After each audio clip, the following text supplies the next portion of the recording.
tarde a todos, bem-vindo a mais um vídeo dos Raciocínios Econômicos. Meu nome é Renato. Para quem não me conhece, eu crio conteúdo fechado para os membros deste canal. E temos bons cursos lá, aliás, viu? Temos cursos de macro, micro. O Léo acabou de lançar um de economia política. E olha, eu vou falar para vocês, é um conteúdo que vocês não veriam se não na faculdade. Então eu recomendo muito que vocês se tornem membros, além, obviamente, de se inscreverem. É, quem é membro aqui, por favor, coloca nos comentários o que vocês acham dos nossos cursos. Na verdade esse vídeo aqui é para vocês, né? Os membros pediram um vídeo sobre o crash da bolsa de 1929. É o que vamos fazer hoje. Se você não conhece este canal, aqui nós tratamos economia como ciência, o que significa que este aqui não será um curso ou um vídeo sobre finanças. Tá? Isso aqui não é uma aula de valuation, isso aqui não é uma aula de ativos financeiros ou de investimento em bolsa, tá certo? Muito menos uma recomendação de investimento, tá? Estou falando de 1929, tá certo? Então é importante fazer esse disclosure. Então, assim, olha, eu vou falar uma coisa para vocês. Quanto mais vocês estudam esse assunto, mais vocês vão perceber que não existe um consenso em relação às causas do crash da bolsa. Tá? E nem mesmo existe um consenso da causalidade ou da relação entre o crash da bolsa e a Grande Depressão. Tem gente que diz que são eventos separados, tem gente que diz que são eventos correlatos e com algum elo de causalidade. Aqui a gente vai falar simplesmente do crash e com aquele espírito daquela música do Falcão. Né? Então, assim, onde houver certezas, que eu traga a dúvida. Tá? Aqui, olha, falar para vocês, eu já estou há uns anos estudando esse assunto, estava preparando esse vídeo, relendo algum material olha, quanto mais vocês estudam sobre isso aqui, menos vocês sabem do que aconteceu, tá? É aquela coisa, quanto mais você reza, mais diabo aparece. Então, vamos fazer aqui uma narrativa propriamente histórica do crash e depois vamos apontar aqui alguns elementos importantes para análise, tá? Então, vamos falar do Dow Jones. O Dow Jones é um índice das 30 maiores empresas listadas na Bolsa de Nova York. Tá? Se eu não me engano, é um dos índices mais antigos, portanto, é o que nos ajuda a compreender a dimensão da crise. Tá certo? Então, o que aconteceu foi o seguinte: havia um pico, houve um pico muito importante do Dow Jones em setembro de 1929, ele alcançou 386 pontos versus 96 pontos em 1923. Para facilitar a conta, vocês vão perceber que o crescimento do Dow Jones foi mais ou menos 20% ao ano, tá certo? Isso parece ser bastante expressivo, tá? No momento em que a inflação era praticamente zero. Tá? Inflação aqui eu estou falando inflação de preço, né, CPA. A taxa de juros também não era lá muito alta, estamos falando uma taxa de juros de 3 a 5% ao ano. A oferta monetária, existe aqui um debate a respeito da sua própria dimensão, tá certo? O Rothbard, que é da escola austríaca, né, vamos fazer aqui o Money Supply da escola austríaca, deu um crescimento aí no período mais ou menos de 7% ao ano, tá? De oferta monetária. Os monetaristas, vamos falar então o M2, se não me engano, o M2 clássico, foi ao redor de 4%. Existe um debate aí sobre esse assunto, qual que foi o verdadeiro. Né? Vocês podem ver esse debate a, escapa agora o nome da associação. É um debate que aconteceu entre o Salerno e o Timberlake. Vocês vejam lá depois. Muito bem. Esse aumento de 20% parece ser muito expressivo. Né? E o fato é que em poucos meses houve uma deterioração significativa. No dia 24 de outubro de 1929, o Dow Jones caiu aproximadamente 11%. Tá? Entre 10% e 12%. Muito expressivo. Tá? 28 a mesma coisa, dia 29 a mesma coisa, 10, 12% de queda. Quer dizer, em uma semana houve uma perda de mais de 30% do Dow Jones. Pensa o seguinte, pensa que você tem hoje 1 milhão aí você tem uma Bitcoin, você tem 100, portanto você tem 100 mil dólares. Né? De repente, em uma semana, você já não tem mais 100 mil dólares, você tem na verdade 70 mil dólares. É uma coisa muito expressiva. Você perdeu ali 30 mil dólares em uma semana. Você imagina, isso aí é um carro. Você perdeu um carro em uma semana. Tá? Houve um vale em novembro de 190 pontos, ou seja, aqui você vê que já foi para metade. Né? Em 2 meses o índice caiu pela metade. Tá? E de fato houve uma recuperação em abril de 290 pontos, mais ou menos, o que dá uma queda peak to trough, né? Considerando abril, uma queda mais ou menos de 30%, de 20 a 30%. Olha só, isso aqui é muito parecido com o que aconteceu para vocês terem uma ideia, né, da dimensão, com o Bitcoin no final de 2021. Tá? De 21 a 22, o Bitcoin caiu e seguiu mais ou menos essa dinâmica.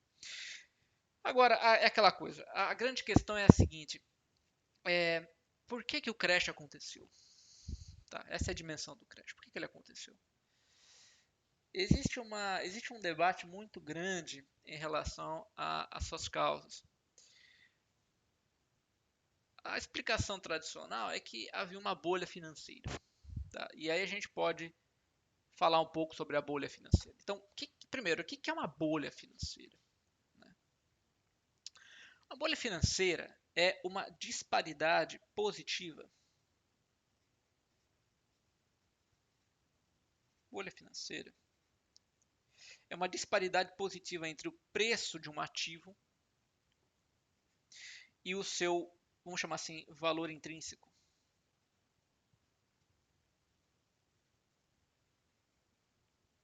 Tá? No caso de ações, o que é o valor intrínseco de uma ação? Vocês vão se lembrar que o preço, vamos dizer assim, eu não quero chamar de preço justo, mas o preço de equilíbrio ou o preço adequado, razoável, né, de uma ação é a soma do que se espera de lucro, né? Vou chamar de lucro. Preferencialmente lucro com efeito caixa, mas não necessariamente com efeito caixa. Em relação à expectativa de um fator de desconto. Então, basicamente, é a soma da geração de caixa ou a soma de geração de lucro descontada a valor presente. Você já ouviu falar disso, né? Certamente já ouviu falar disso.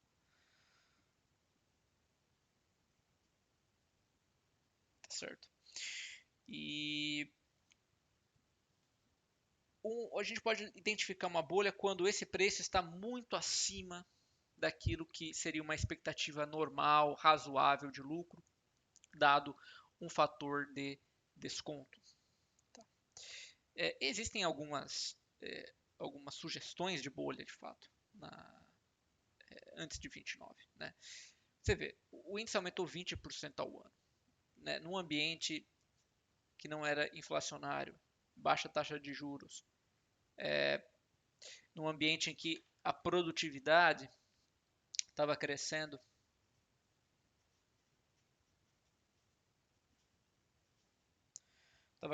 mais ou menos de 4 a 5% ao ano. Tá? O PIB estava crescendo, PIB real, né? E portanto PIB nominal, porque a inflação era zero. Mais ou menos 3,4% ao ano.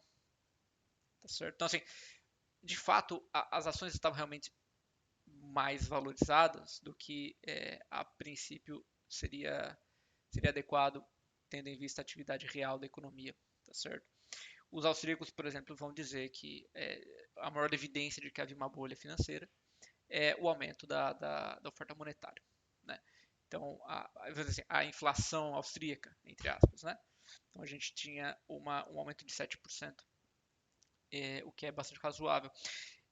O que o Fed estava fazendo naquela época? Havia uma questão que é a seguinte: por que aumentou tanto a base monetária na época?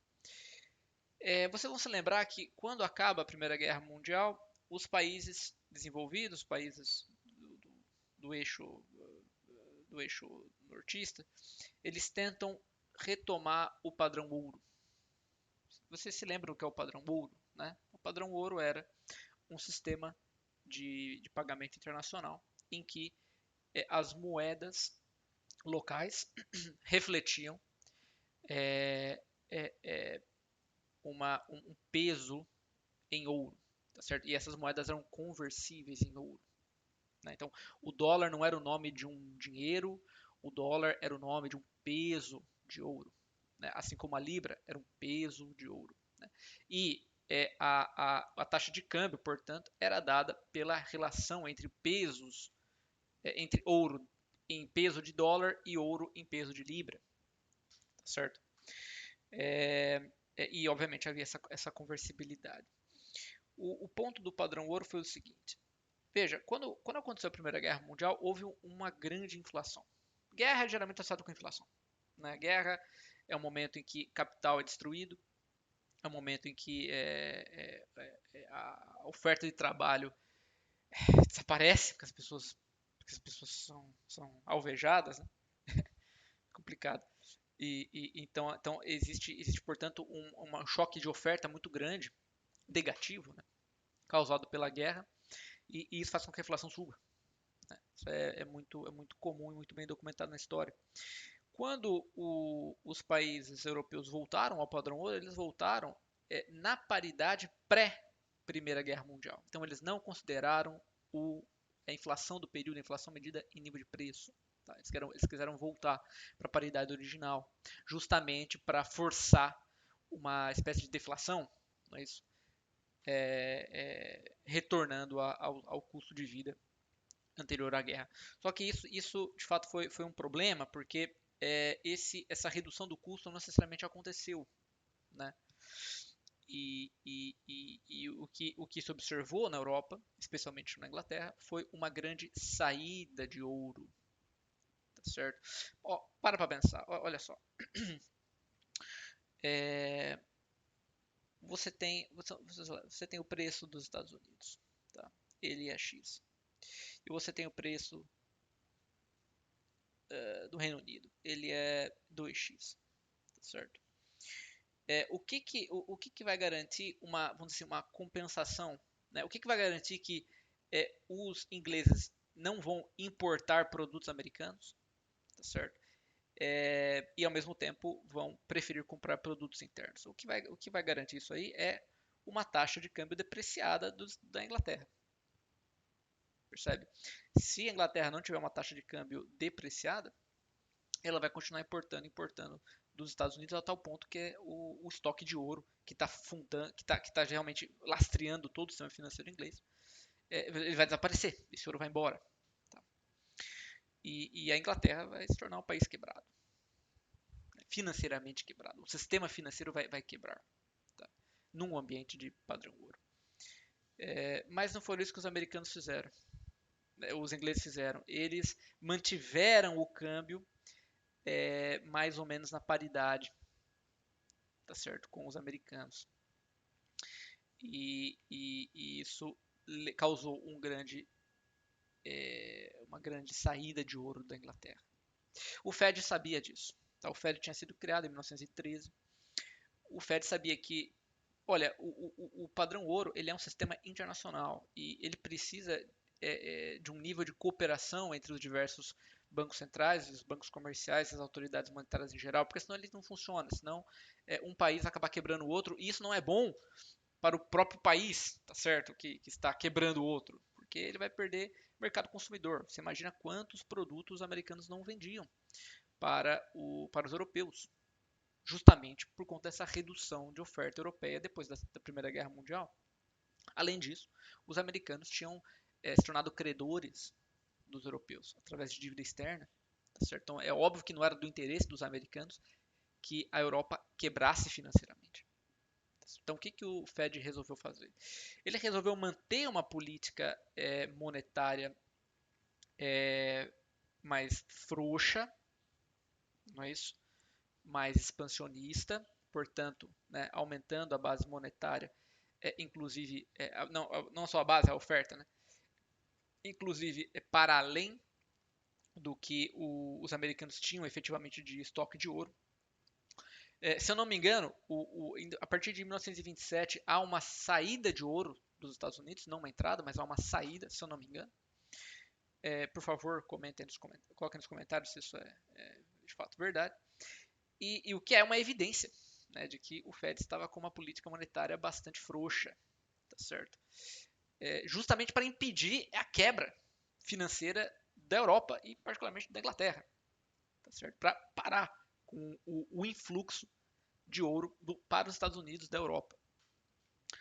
E assim, o que, que se diz, né, especialmente do ponto de vista austríaco, né, o que se diz é que esse excesso de dinheiro criado inflacionou os investimentos nos Estados Unidos, então, investimentos reais, não, inflacionou o valor das ferrovias, o valor das utilities, né? Utilities é empresa, eu não sabe que eu não sei traduzir isso em português. São empresas, por exemplo, que produzem eletricidade, produzem gás, empresas, vamos dizer assim, de uso público, né? Empresas que são necessárias para o bem-estar social, né? Enfim, empresas de infraestrutura, né? Bens de capital, assim por diante, químicas também. Então, houve um excesso de investimento nesse aspecto. E aquilo que não foi investido no setor real acabou transbordando para o setor financeiro. Então, parte desse aumento de base monetária, ou na verdade de oferta monetária, se tornou dinheiro especulativo, né, na Bolsa de Valores. Veja que essa é uma descrição bastante razoável da, da crise de 29, mas veja, eu não a considero definitiva. Tá? Eu não acho que essa seja uma explicação definitiva do que aconteceu. Porque ela é uma explicação muito generalizada. Tá? Veja, é uma explicação que não dá conta da ação individual dos agentes. Ela não explica como os agentes agiram. Porque, não que ela não explica, ela não demonstra de maneira autoevidente a relação que existe entre uma política monetária frouxa e o comportamento dos indivíduos que estavam operando em outubro de 1929 na Bolsa de Nova York. Tá certo? Então, eu acho que é importante a gente olhar também o comportamento desses indivíduos e olhar os estoques. Tá? Olhar as ações. Quais ações, de fato, foram aquelas que mais foram penalizadas? Tá? Vamos agora sair um pouco da visão macro. Eu devo para vocês uma visão macro. Né? Vamos agora falar um pouco da visão micro, que eu acho que ela é muito importante e não pode ser jamais negligenciada. Olha só. Na época havia 1 milhão e 600 mil contas, se eu não me engano. Contas especulativas, tá? Associadas com compra e venda de ações. Dessas 1 milhão e 600 mil contas, né? Mais ou menos 600 mil eram contas, isso aqui é muito importante, eram contas alavancadas em o que eles chamam de margin loans. Tá? O que é uma margin loan? Margin loan é o seguinte, pensa assim, você quer comprar uma ação, tá? Mas você não quer comprar a ação com os seus próprios recursos, você vai tomar emprestado um valor para comprar uma ação. Essa ação será dada como garantia deste empréstimo e para além desta garantia, ainda haverá uma margem, daí margem, né? Haverá uma margem que é de fato o seu próprio capital que você vai colocar em dinheiro. Então é assim, você tem uma conta que, vamos lá, você vai colocar $20 na conta. Tá? Você tem $20 naquela conta. E existe uma ação que está custando $100. O que você vai fazer? Se a margem requerida, né, a margem demandada pelo credor for de 20%, você obviamente vai conseguir comprar essa ação. O credor vai te emprestar 100, tá certo? E ele terá como garantia a própria ação, que naquele momento valia 100, tá certo? Mais uma margem de 20 que você depositou. Tá? E caso a ação caia, obviamente existe uma margem aqui desses $20 que vai cobrir os eventuais prejuízos dessa operação financeira. Tá? A princípio era uma operação muito interessante. E isso é uma coisa absolutamente generalizada naquele momento. Tá? Todo mundo tinha. Havia um outro elemento muito importante que foi a disseminação dos Investment Trust. Acho que esse não existe, né? Investment Trusts. Tá? Que eram fundos de mútuo, né? Que a gente chama de fundos de mútuo. É assim, você coloca o seu dinheiro lá dentro, você compra uma participação neste fundo e este fundo utilizará a sua participação para comprar estoques, para comprar ações, né? E essa compra se dará de uma maneira diversificada. Então, havia uma ideia de que esses investment trusts estavam reduzindo o risco do investimento porque eles operavam via diversificação. Tá certo?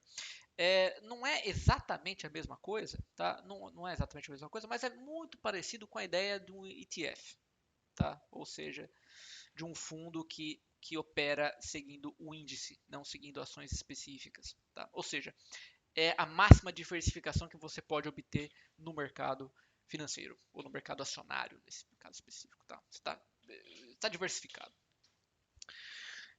O que obviamente levou pode ter levado a um certo otimismo por parte dos especuladores. Quer dizer, olha, do lado credor, né, havia uma garantia de margem num contexto em que os preços das ações estavam sempre subindo, tá certo? Então, havia uma garantia de margem, além do fato de que a expectativa era sempre de aumento de preço, e havia um elemento importante de diversificação. Quer dizer, vários desses investment trusts eram que de fato operavam essas ações e as pessoas compravam esses investment trusts, diversificando a sua posição. Tá? Então assim, a princípio parece tudo bem. Né? O que o pessoal da bolha vai dizer? Né?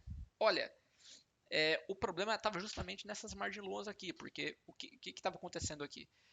Havia um mecanismo do crédito, havia uma oferta de crédito que estava diretamente associada ao preço das ações. Quer dizer, era um ciclo vicioso. Vicioso sobre um certo aspecto, virtuoso sobre o outro aspecto. Né? Era assim, os preços subiam, então a propensão a emprestar para a compra de ações aumentava. Né? E quando essa propensão aumentava, os credores emprestavam mais dinheiro para os especuladores compravam mais, realizavam lucros e o preço das ações subia ainda mais. Né? E com os preços subindo ainda mais, obviamente esse ciclo continuava acelerando. Né? É um efeito meio acelerador, é um efeito, como é que se diz, de autorreverberação, né? Autoalimentação, retroalimentação. Então, isso de fato pode ser um argumento muito interessante. Né? Agora, quando a gente vai olhar quais foram as ações que mais deram dor de cabeça, tá? Mais deram dor de cabeça, foram ações associadas com as utilities que eu comentei. Né? Tá? E utilities, estou falando aqui de eletricidade, por exemplo, aquela empresa do Edison, né? Thomas Edison. Estou falando de gás, né? E se eu não me engano, não entra em utilities, mas tem alguma coisa a ver também, indiretamente associada também com empresa de carvão e de petróleo, né? Que alimenta essas utilities, tá certo?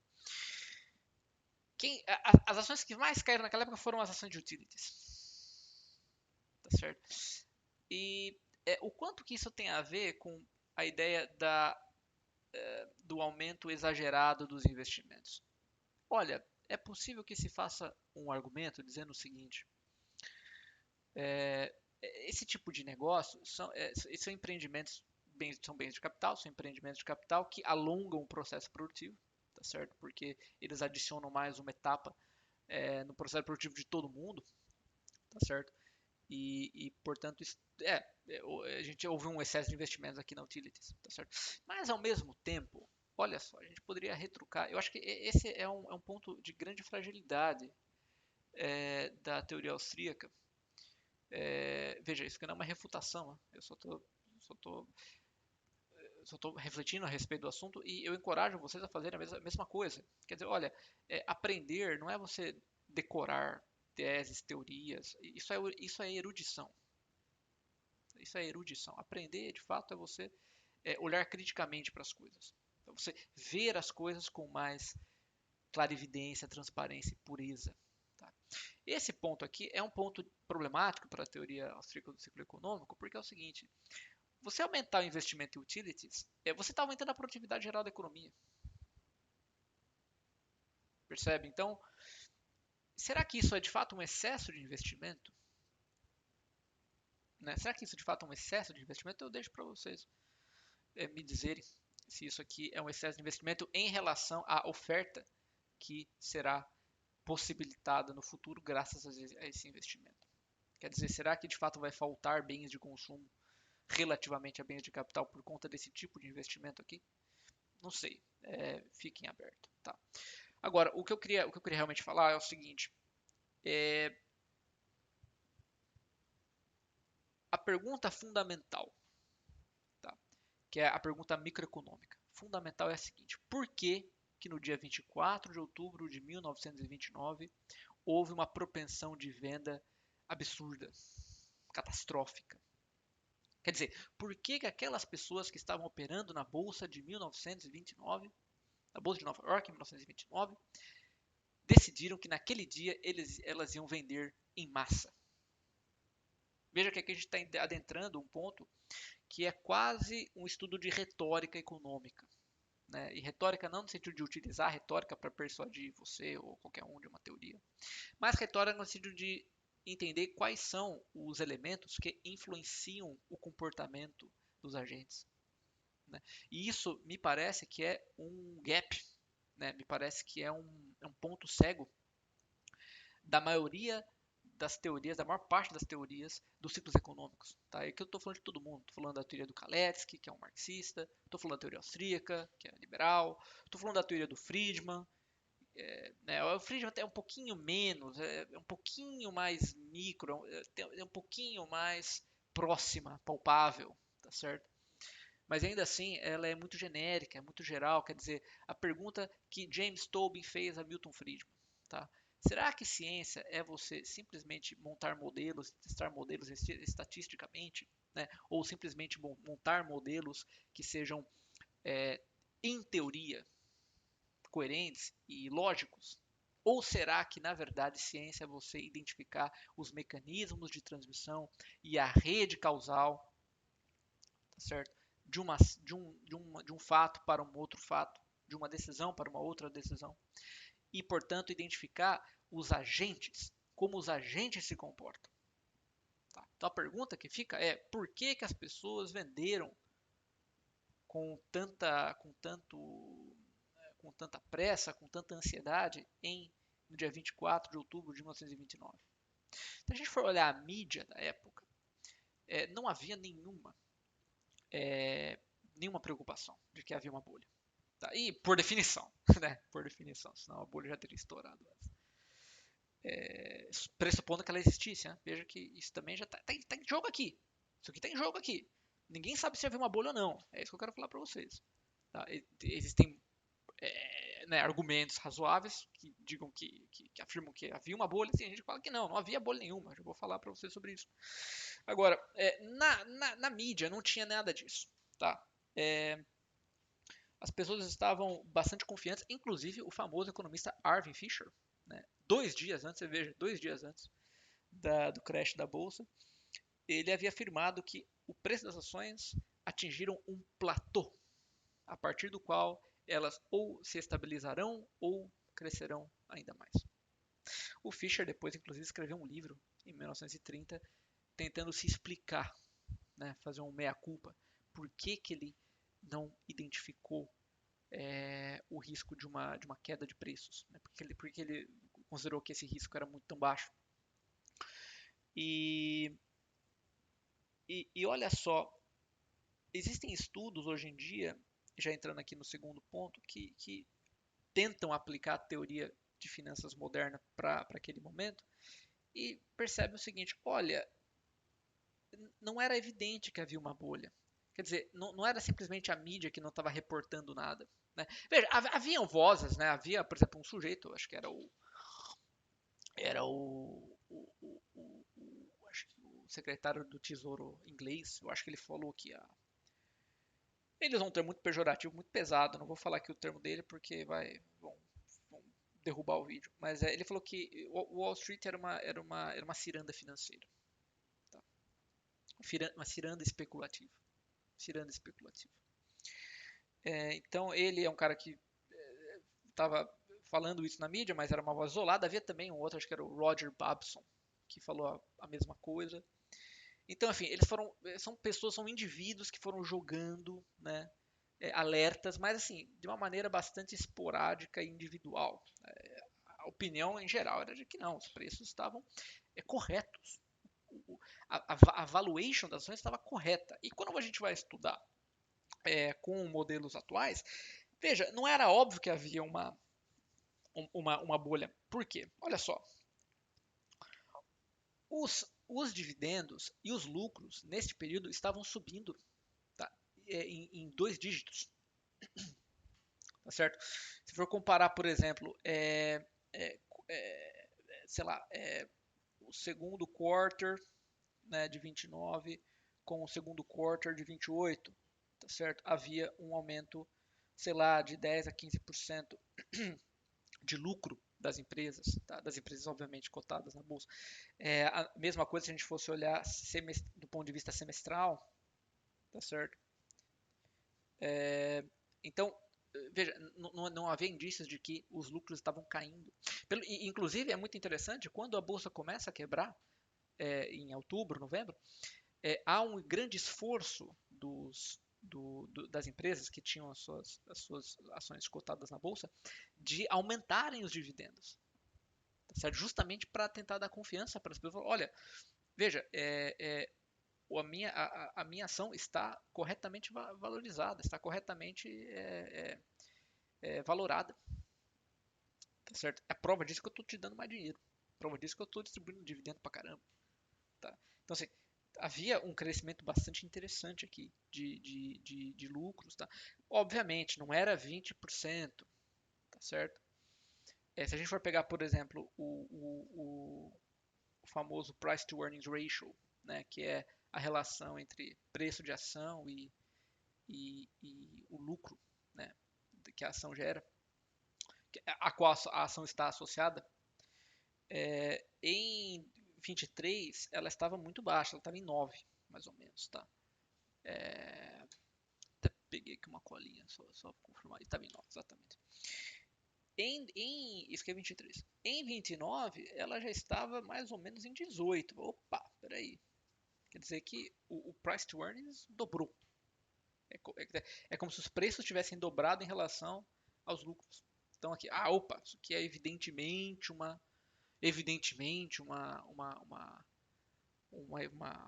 prova, né, de que havia uma bolha. Mas olha só, uma coisa muito importante que o economista Prescott, que é um prêmio Nobel, ele falou. Veja, não se trata de você analisar a evolução histórica de um determinado ativo. Tá? Se trata de saber qual é o seu nível de equilíbrio. Percebe? O fato é o seguinte: em 23, os Estados Unidos estavam saindo de uma breve recessão. Então era natural que os preços estivessem subvalorizados. Tá? 18, um price to earnings ratio de 18. Isso é muito, isso é pouco? Olha, pela evidência moderna atual, isso aqui não é alto. Tá? A gente está falando de uma média hoje em dia ao redor de 15. Tá? Ah, é alto, pô, evidente, mas veja, não justifica uma queda de, pela metade da capitalização do mercado. Não justifica. Tá certo? Porque não está tão alto assim. Além disso, o Prescott faz um estudo muito interessante, dizendo o seguinte: olha, existem pessoas que falam que as ações estavam sobrevalorizadas em 30% no momento do pico. Mas essas pessoas que fazem esse cálculo, elas só consideram o capital tangível, o valor do capital tangível. Tá? Porque eles tentam demonstrar o seguinte: olha, o preço da ação, o preço justo, ele é a expectativa de lucro em relação a uma expectativa de desconto, mas ele também é o, o valor do capital tangível mais o valor do capital intangível. E obviamente isso aqui é com uma. É, obviamente descontando a, a taxa de imposto. Né? Então isso aqui é after tax price, né? O preço depois do pagamento de impostos. Então, o que importa é qual que é o valor do capital depois da dedução dos impostos. Né? E o que acontece? A gente não pode esquecer que havia, naquela época, um aumento bastante expressivo do capital intangível. O que eu estou falando? O que é capital intangível? Cara, capital intangível é patente, são marcas, são novos modos de organização. Eu vou dar um exemplo. O Fordismo. Tá? O Fordismo é capital intangível. Quer dizer, não é uma máquina em particular, não é uma esteira em particular, mas é a combinação dos fatores. Tá? A combinação dos fatores levou a um aumento expressivo de produtividade e de lucro dessas empresas. Tá certo? E isso tem que ser considerado. Isso é riqueza, minha gente. Quer dizer, a gente não pode ser é, materialista, né, a ponto de achar que riqueza é só bens tangíveis. Tá certo? Por definição não é. Quer dizer, um corte de cabelo não é tangível. Percebe? Cortar o cabelo não é tangível. É alguém que está fazendo isso para você.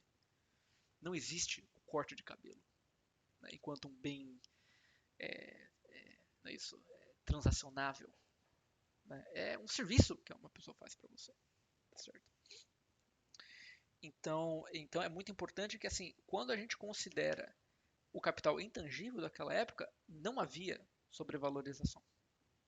Não havia sobrevalorização. Isso aí está lá numa tese do Prescott que vocês podem observar. O artigo se chama Arvin Fisher was right. Arvin Fisher estava certo. Então a gente vê o seguinte: não havia nenhuma evidência óbvia de uma bolha, tá? Nem na mídia, nem nos indicadores. O que havia era de fato uma grande alavancagem do sistema. Tá? E aí vocês podem também ver um artigo que se chama The Great Margin Call, a grande margin call. Né? Essa alavancagem do sistema de fato ela era alta, que era justamente as operações de margin loan. A alavancagem por si só não justifica uma crise. Percebe? A alavancagem simplesmente torna uma crise mais provável, né? Ou melhor, torna o sistema mais instável, mas não necessariamente causa, né? Não é um gatilho para a crise, é apenas uma condição mais problemática, tá certo? Então, se os preços não estavam obviamente altos e na mídia não se tinha nada muito particularmente ruim em relação às ações, o que aconteceu? Né? Por que as pessoas, no dia 24 de outubro, decidiram vender as suas posições? Olha só, a pergunta fica será que elas decidiram mesmo? E se elas tivessem sido obrigadas a vender? Isso é um argumento muito interessante, que eu acho que tem bastante a ver com a dinâmica daquela situação. De novo, isso aqui é uma hipótese, não é uma explicação 100%, tá? Mas é muito interessante. O fato é que é o seguinte, em agosto, tá, de 1929,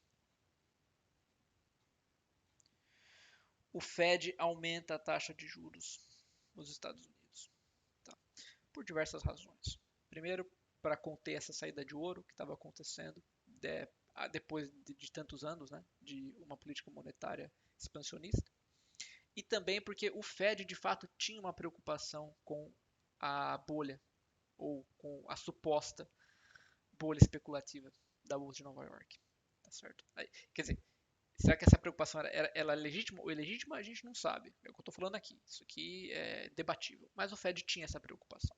Então, o Fed, de fato, aumentou a taxa de juros em agosto de 29 e deu uma mensagem clara para os bancos que operavam margin loans, dizendo o seguinte: nós não recomendamos que vocês façam isso, e bancos que estiverem operando dessa maneira, a gente vai limitar crédito via Fed.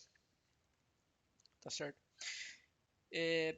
Talvez não tenha sido por isso, mas o fato é que a partir daquele momento, na verdade até a partir de julho, um pouquinho antes, né,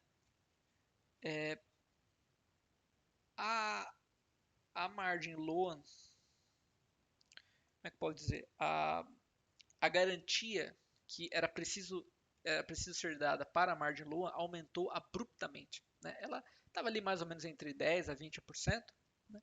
De repente ela foi para 50%. Ou seja, qualquer um que quisesse emprestar dinheiro para comprar ações precisava dar um sinal de 50% do valor daquela ação. Isso é muita coisa, quer dizer, é como se você estivesse só emprestando para metade, sendo que antes você estava pagando apenas, o sinal era simplesmente de 10% a 20%, um aumento muito expressivo. E olha só, como é que funcionava uma margin loan? Ela funcionava assim. Eu não sei ao certo se isso ainda é hoje permitido, tá? Talvez seja, não tenho certeza, mas enfim, vocês coloquem nos comentários. O ponto é o seguinte: como é que funcionava? O credor tinha a discrição, tinha o direito de exigir o aumento da margem quando essa margem se tornasse mais fina, né, por conta da redução do preço, do preço da ação. E caso essa margem não acontecesse, não fosse suprida, não fosse reposta, o banco teria o direito de obrigar a venda da ação para impedir o aumento das perdas. Tá? Então, você imagina o seguinte, pensa assim, você tem aqui uma ação que vale 100, tá? O banco emprestou 100 para essa ação, para o sujeito comprar essa ação. Tá? Então, esse é o valor do ativo e a garantia é o próprio ativo. Então, é 100. Então, esse aqui é o empréstimo, né, o ativo. E a garantia é 100 mais 20. Tá? Então, você tem uma garantia de 120. Tá certo? Vamos supor que, de repente, o preço da ação caia para 80. Veja que a sua garantia agora ela só vale 100. Ela não vale mais 120. Tá certo? E se cair para 70, ferrou, né? Cair para 70, a garantia está menor ainda. Tá certo? Quando chegasse esse momento aqui, com certeza o banco vai falar: ou você me repõe, ou você me dá mais margem como garantia para você me reposicionar em termos de relação ativo-garantia, ou eu vou forçar você a vender esse ativo e você já me paga o que tem aí. Então, 90 fica por 90 mesmo e acabou. Saio da operação, saio do risco. Tá? É muito provável que isso aqui tenha sido um elemento de transmissão em massa de uma queda, mesmo que seja pequena, mas uma queda na bolsa de valores. Tá certo? Porque aí que tá. Mesmo que a queda tenha sido pequena, com os bancos exigindo o margeamento, as pessoas exigindo não apenas porque a ação tinha caído, mas também porque o depósito mínimo em percentual tinha subido de 10%, 20% para 50%, ou o sujeito, né, ou o especulador aumentava, dava esse dinheiro para o banco, ou ele falava: não, esquece, liquida uma posição e pronto. No momento em que o Fed estava aumentando os juros, que a liquidez estava começando a ficar mais restrita, grande parte dessas pessoas não tinham como margear mais, não tinham como mais oferecer essa margem.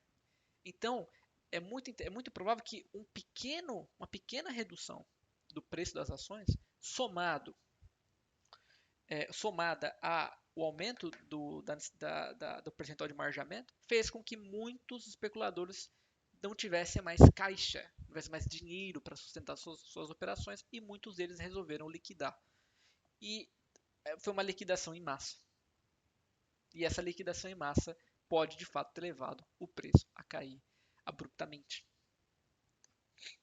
Veja que a gente ainda não falou de ainda existe uma causa a ser explicada, tá certo? Que é a causa seguinte. Tudo bem. Então você precisa que é necessário que alguma ação tenha de fato caído de preço, né? Porque, de novo, né, o simples aumento da margem não quer dizer que os especuladores vão ter que aumentar a sua posição de caixa de uma maneira insustentável, porque se o preço está subindo, enfim, é possível, né? Você obter mais crédito para fazer esse margeamento, tá certo? Ou, enfim, vender as suas ações, mas vender numa posição muito mais favorável, assim por diante. Então a pergunta é, que ação que começou a cair? Né? É uma tese, na verdade, uma hipótese, né? Muito interessante, muito boa, que é justamente a hipótese das utilities. Tá? As utilities sofreram uma, uma, uma investigação por parte dos reguladores americanos. E aqui é uma coisa muito importante, de novo, uma espécie de ataque, ou não um ataque, mas uma dúvida em relação à, à veracidade da teoria austríaca. As utilities estavam sendo punidas pelos reguladores por serem muito lucrativas. Tá certo? Então, olha só o que acontecia. Nessa época, vamos lembrar, é uma época em que houve grandes inovações e grandes ganhos de produtividade. Tá certo? Então, a generalização da eletricidade, a generalização da distribuição do gás, tá certo? A própria invenção do rádio, a ideia da automação da produção industrial e da produção agrícola, né? A introdução de tratores, por exemplo. Então, assim, as utilities estavam, por conta de inovações tecnológicas, né? Estavam realizando lucros bastante expressivos, muito expressivos. Tá? E por conta disso, começou também a acontecer, associado a isso, concentração de mercado. Né? Os grandes monopólios, oligopólios da economia americana surgiram ali no final do século XIX até a crise de 29. Né? Quando começou a acontecer um monte de regulamentação antitrust, um monte de regulamentação antimonopólio, anticartel, assim por diante, não é isso? E a ideia das utilities era a seguinte: olha, utilities são monopólios naturais. Essa era a ideia do mainstream daquela época. São monopólios naturais. Se elas são monopólios naturais, existe uma tendência à concentração de mercado e, no final das contas, existe a tendência de que uma empresa vai se tornar a mais competitiva por conta dos ganhos de escala, de economia de escala, e que, portanto, ela dominará o mercado. Tá? No ambiente, portanto, não competitivo, cabe ao Estado impedir que esses monopólios ganhem um lucro acima do que se considera justo ou razoável. Né? No ambiente competitivo, o mercado equaliza os lucros. Né? O mercado faz com que a taxa de lucro se torne mínima, razoavelmente justa. Eu sei que isso não é uma descrição exata, mas só para vocês entenderem. E as utilities não. Tá? As utilities eram empresas que eram monopólios naturais. Certo? Então, o mercado não estaria ali para elas quando não estaria ali para reduzir os lucros delas ou para impedir que elas abusassem da sua vantagem competitiva no momento de precificar os consumidores. Tá certo? E, além disso, se eu não me engano, algumas dessas utilities eram públicas. Né? Assim, elas tinham ações cotadas em bolsa, mas eram públicas. E isso também gerava uma questão para o governo, quer dizer, olha, será que é justo, né, que o pagador de imposto, né, sustente uma empresa pública a tal ponto que ela gere muito lucro, mas esse lucro é privatizado pelo sistema financeiro? Essa é uma pergunta. Essa é a pergunta que a Petrobras até hoje não respondeu. Né? A Petrobras é isso. A Petrobras é uma empresa pública que dá dinheiro pra caramba. Só que esse dinheiro não vamos dizer assim, socializado, né? É um dinheiro que metade dele vai para o sistema financeiro, tá certo? E é uma empresa pública que, de algum modo, opera com os nossos impostos. Então, isso gerou um dilema, tá certo? Para os reguladores. Então, olha, essas utilities estão fazendo muito dinheiro, tá certo? Elas são produtivas demais. É engraçado, né? Elas são produtivas demais, elas são lucrativas demais. A gente tem que impedir que elas sejam tão lucrativas assim. E de fato, saiu na mídia da época uma investigação que um regulador, se não me engano, de Massachusetts estava começando ou iniciando contra ganhos indevidos, abuso econômico por parte das utilities. Tá? Então, quando saiu essa notícia, houve obviamente uma impressão de que o Estado iria regular, iria limitar a lucratividade dessas empresas e que, portanto, a precificação dessas empresas estava se tornando excessiva. Então pensa o seguinte, você tem uma expectativa de lucro, tá? Mais 15% de lucro todo ano. Pá, pá, pá, pá. De repente, vem o Estado falando, não, isso aqui não está de acordo com o mercado. Né?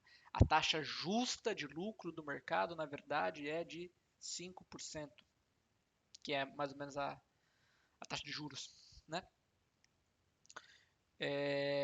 Caramba, imagina como é que ficou a valuation dessas empresas do dia para a noite. Elas caíram, obviamente. Essas ações das utilities foram as que mais caíram durante o crash da bolsa.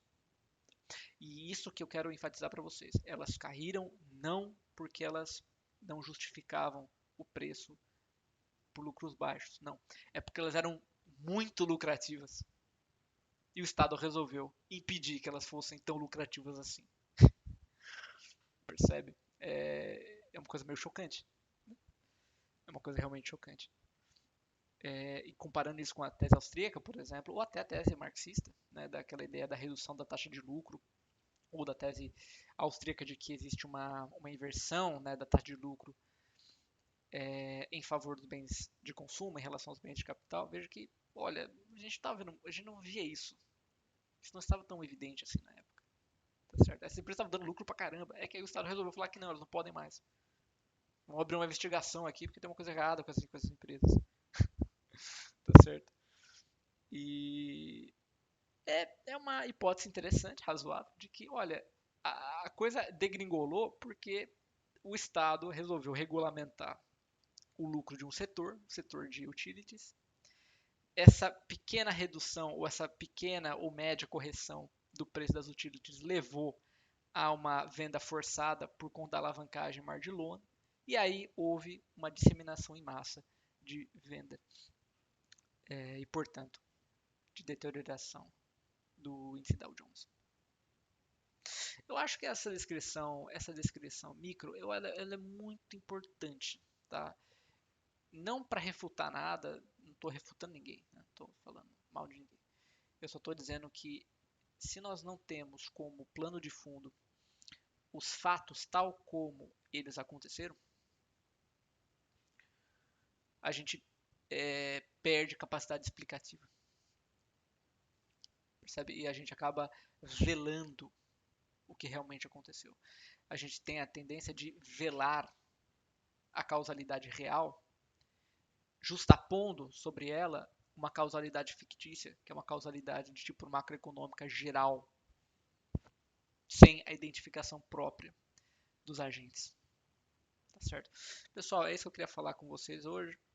Por favor, considerem se inscrever no canal, se tornar membros, comentem, compartilhem, curtam, isso é muito importante para a gente.